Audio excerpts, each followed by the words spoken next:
So hello guys, again welcome to my YouTube channel Avyas education. और आज का जो टॉपिक है ये विद्युत का जो पार्ट 4 होगा और हम लोग इसमें डिस्कशन करने वाले हैं ये जो विद्युत परिपथ में संयोजन होता है इसके बारे में। तो दो तरह का संयोजन हमने पार्ट 3 में आपको बताया था, एक श्रेणी क्रम संयोजन और दूसरा होता है समांतर क्रम संयोजन, है ना। तो आज जो डिस्कस कर रहे हैं वो है हम लोग का, सबसे पहले हम चर्चा कर लेंगे श्रेणी क्रम संयोजन के बारे में, उसके बाद हम लोग चर्चा करेंगे समांतर क्रम संयोजन, ठीक है ना। तो ये जो वीडियो है बेसिकली श्रेणी क्रम पर डिपेंडेड है। तो चलिए श्रेणी क्रम समझते हैं। श्रेणी क्रम संयोजन किसको कहते हैं? देखिए ये क्वेश्चन काफ़ी इंपॉर्टेंट है। श्रेणी या तो समांतर दोनों में से एक एग्ज़ाम में पूछता है, ठीक है। तो सीरीज कॉम्बिनेशन या पैरेलल कॉम्बिनेशन को आप एक बार ध्यान से देखते हैं और इसको अच्छा से याद करेंगे, और याद करने की आवश्यकता नहीं पड़ेगी, अच्छा से समझते हैं, ठीक है ना। तो सबसे पहले समझिए क्वेश्चन किस प्रकार आपको एग्ज़ाम में होंगे उनको हम लोग देखते हैं, ठीक है ना। क्वेश्चन क्या पूछता है, कैसा पूछता है। तो क्वेश्चन कुछ इस प्रकार होगा, श्रेणी क्रम संयोजन किसे कहते हैं, इसके लिए सूत्र स्थापित करें। या तो क्वेश्चन को बोलेगा श्रेणी क्रम संयोजन को समझाएं एवं इसके लिए समतुल्य प्रतिरोध, इसका समतुल्य प्रतिरोध के लिए सूत्र लिखें, ये क्वेश्चन हो सकता है। या क्वेश्चन बोलेगा श्रेणी क्रम संयोजन को परिभाषित करें, एक विद्युत परिपथ में 3 प्रतिरोध R1, R2 तथा R3 है को श्रेणी क्रम में जोड़ा गया है, इसके लिए परिपथ का तुल्य प्रतिरोध ज्ञात करें। तो कुल मिलाकर तीनों एक ही चीज़ है, आपको कुछ भी पूछ सकता है, ठीक है ना। और हम लोग इजीली इसका जो है आंसर देंगे। तो सबसे पहले सीरीज कॉम्बिनेशन को थोड़ा सा ध्यान देके आप समझिएगा, तो आपको यहाँ पर समझ में आएगा। यहाँ पर थोड़ा समझिएगा, इस फिगर को हम समझाते हैं, उसके बाद फिर डेफिनेशन आपको पढ़ाएंगे। तो यहाँ पर क्या है ना कि ये पहला प्रतिरोध है जिसको हम लोग R1 माने, ये दूसरा प्रतिरोध है जिसको हम लोग R2 माने, और तीसरा प्रतिरोध जिसको हम लोग R3 माने। प्रतिरोध को जनरली हम लोग इस तरह से सूचित करते हैं। ये हो गया आपका प्रतिरोध, क्लियर है।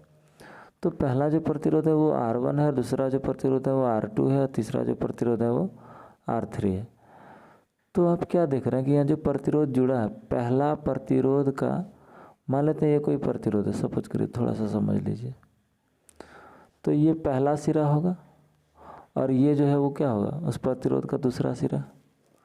ये बात यदि आप समझ गए तब आपको हमको ये चीज़ समझाने में ज़्यादा समय नहीं लगेगा। आप खुद परिभाषा दीजिएगा, ये पहला प्रतिरोध का दूसरा सिरा और ये दूसरा प्रतिरोध का पहला सिरा एक साथ, तथा दूसरा प्रतिरोध का इधर हो गया दूसरा सिरा तथा तीसरा प्रतिरोध का पहला सिरा एक साथ जुड़ी हुई हो, तो इस प्रकार के संयोजन को हम लोग श्रेणी क्रम संयोजन कहते हैं। समझ में आया होगा। देखिए परिभाषा एकदम बिल्कुल वही होगा, जब पहले प्रतिरोध का दूसरा सिरा दूसरे प्रतिरोध के पहले सिरे से तथा दूसरा प्रतिरोध, ये है दूसरा प्रतिरोध, इसका दूसरा सिरा तीसरे प्रतिरोध के पहले सिरे से जुड़ी हो, तो इस प्रकार के संयोजन को हम लोग श्रेणी क्रम संयोजन कहते हैं। क्लियर है, याद करने की ज़रूरत नहीं है, एकदम बिल्कुल ध्यान से समझिए, आपको सब याद हो जाएगा, ठीक है। तो चलिए इसके लिए हम लोग सूत्र स्थापित करते हैं। तो मान लेते हैं यहाँ पर आपने फिगर में जस्ट अभी क्या देखा कि 3 प्रतिरोध था, जिसको R1, दूसरा R2 और तीसरा R3, 3 प्रतिरोध है। तीनों प्रतिरोध को हम लोग क्या किए हैं, समांतर क्रम में जोड़े हैं, क्रमशः श्रेणी क्रम में जोड़ा गया। तो इसके बीच में पहला प्रतिरोध का जो विभवांतर है वो V1 होगा, दूसरा प्रतिरोध का विभवांतर V2 होगा, और तीसरा जो प्रतिरोध है उसका विभवांतर को हमने माना V3। देखिए जो भी वहाँ V1, V2, V3 गया वो इसी फाइनल इसी वोल्टेज से गया होगा, यहीं से, है ना, इसी बैटरी से गया होगा वोल्टेज। तो ओम का नियम से हम लोग ओम का नियम में जानते हैं कि V=I/R होता है। बोलो यस कि नो, बोलो हाँ या नहीं। तो V=I/R होता है, तो ओम का नियम से हम कह सकते हैं ना जी कि V1 यानी पहला जो यहाँ पर पहला जो वोल्टेज है V1 यहाँ पर क्या आ जाएगा, I/R1 होगा।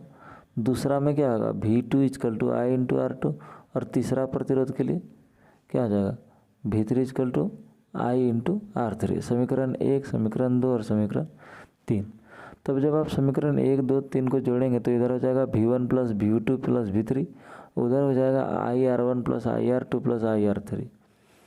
तो आप यहाँ पे देखिए समीकरण 1, 2, 3 को जोड़ने पर हमने जोड़ा है, तो V1 plus V2 plus V3 equal to IR1 plus IR2 plus I3। आप देखिए यहाँ पे तीनों में I है, तो हम क्या करते हैं I को कॉमन निकाल लेते, तो यहाँ अंदर में बचेगा R1 plus R2 plus R3। Clear है? जब ये बचा तो हम लोग क्या है कि हम लोग जानते हैं, पहले से भी हमने आपको बता दिया, फिगर में भी हमने आपको बताया कि जब भी प्रतिरोध वहाँ पर जाएगा, जब भी वहाँ पे विभवांतर जाएगा वो V1 plus V2 plus V3 है। तो finally V1 plus V2 V3 मतलब क्या हुआ कि यही ना वोल्टेज वहाँ पे गया होगा। तुम कह सकते हैं कि V1 plus V2 plus V3 बराबर V होगा, है ना जी। और फिर से हम यहाँ से समझ सकते हैं कि V equal to V1 plus V2 plus V3 होगा, तीनों ही है ना, तीनों का योग बराबर वोल्टेज होगा। अब आप यहाँ पे देखिए इस V1 plus V2 plus V3 की जगह पर हम लोग क्या रख सकते हैं, V रख सकते हैं। तो V बराबर हो जाएगा IR1 plus R2 plus I3। वही चीज़ यहाँ पर V equal to IR1 plus R2 plus R3। अब पुनः हम लोग ओम का नियम में जानते हैं कि V इक्वल टू होता है I इंटू R। बोलो यस या नो। ओम का नियम में होता है V equal to I into R। तो इस V के जगह पर हम लोग लिख सकते हैं, इस V के जगह पर I इंटू R, और इधर जो था IR1 plus R2 plus I3, IR1 plus R2 plus I3 sorry for that I3 बोल दिए R3। तो फाइनली जगह I से I दोनों साइड कैंसिल होगा। अब थोड़ा सा गौर करिए तो आपको समझ में आ जाएगा कि यहाँ पर जो I है और यहाँ पर जो I है वो कैंसिल हो जाएगा, तो बचेगा R equal to R1 plus R2 plus R3। यही हम लोग का जो है वो श्रेणी क्रम संयोजन का जो है कुल प्रतिरोध का वैल्यू है, और यही फार्मूला हम लोग को आगे चलकर बहुत ज़्यादा यूज़ में आने वाला है। तो याद रखिएगा श्रेणी क्रम में जो कुल प्रतिरोध होता है R बराबर R1 plus R2 plus R3। यहाँ पर 3 प्रतिरोध हमने माना था, तो ज़रूरी नहीं है कि 3 ही प्रतिरोध होगा, वहाँ 4 प्रतिरोध, 5 प्रतिरोध, 6 प्रतिरोध कुछ भी हो सकता है। क्लियर है? तो यदि 3 प्रतिरोध है तो R1 plus R2 plus R3, 4 प्रतिरोध रहेगा तो R1 plus R2 plus R3 plus R4, 5 प्रतिरोध रहेगा तो R1 R2 R3 R4 R5 तक जाएगा। जितना भी प्रतिरोध रहेगा सबको हम लोग क्या करेंगे, जोड़ देंगे, तो हम लोग का आंसर आ जाएगा। तो चलिए उसी के बेसिस पर एक बहुत बेहतरीन न्यूमेरिकल आपके स्क्रीन पर आता हुआ ये है। तो चलिए एक बार हम लोग न्यूमेरिकल को ध्यान से पढ़ते हैं। 3 प्रतिरोध को श्रेणी क्रम में संयोजित किया जाता है, जिसमें प्रत्येक प्रतिरोध का मान 2 ओम, 3 ओम, 4 ओम है। इस संयोजन के लिए समतुल्य प्रतिरोध ज्ञात करें तथा यदि इस परिपथ में बैटरी संयोजित की गई है तो परिपथ में प्रवाहित धारा भी ज्ञात करें। बैटरी 12 वोल्ट की बैटरी, यहाँ पे क्वेश्चन थोड़ा सा मिसप्रिंट हो गया, तो 12 वोल्ट का बैटरी हो, यहाँ पर थोड़ा ध्यान दीजिएगा। ठीक है, 12 वोल्ट का बैटरी संयोजित की गई है,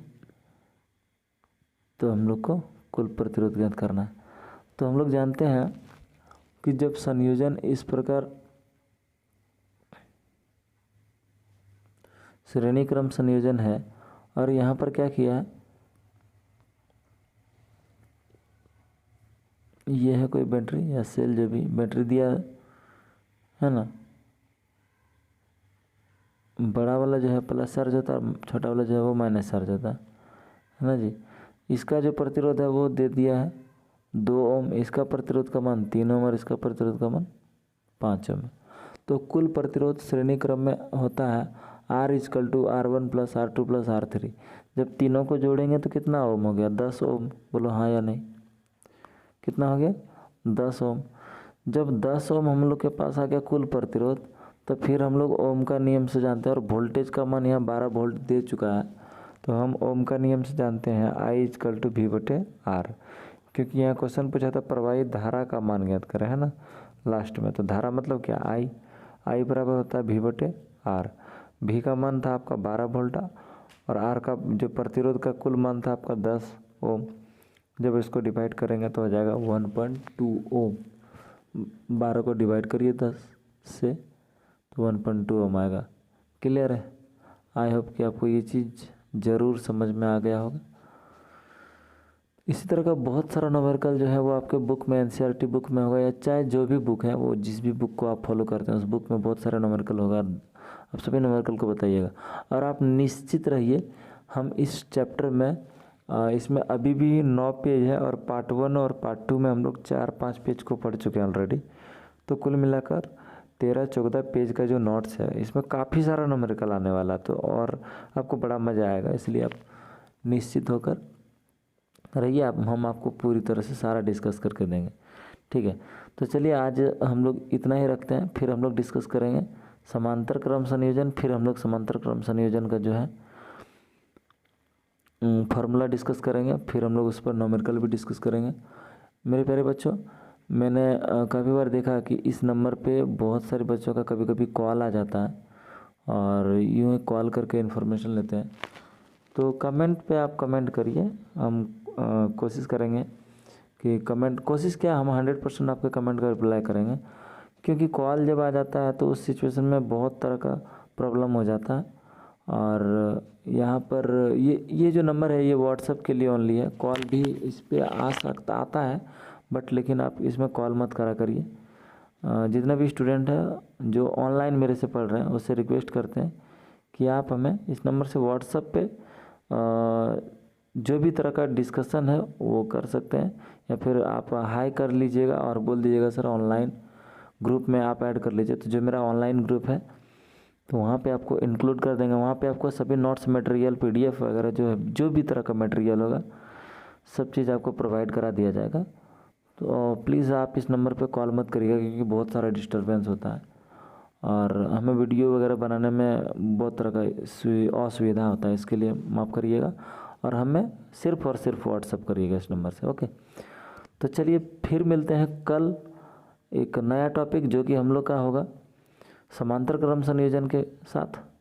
आज हमको इतना में ही इजाज़त दीजिए, तब तक के लिए टेक केयर, गुड बाय, जय हिंद, जय भारत, वंदे मातरम।